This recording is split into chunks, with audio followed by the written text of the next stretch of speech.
This is Cardot Type I remote. Now I will tell you how to remove its battery and put its battery into this. Okay, let's start. Firstly, push this button to the left, then pull this out. Okay.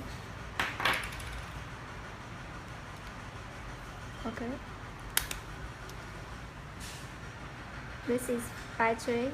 Okay, now remove it.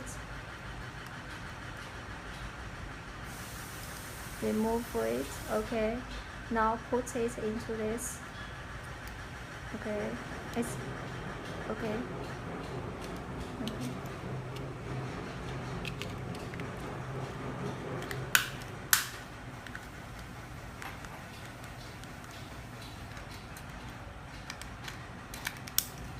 Okay.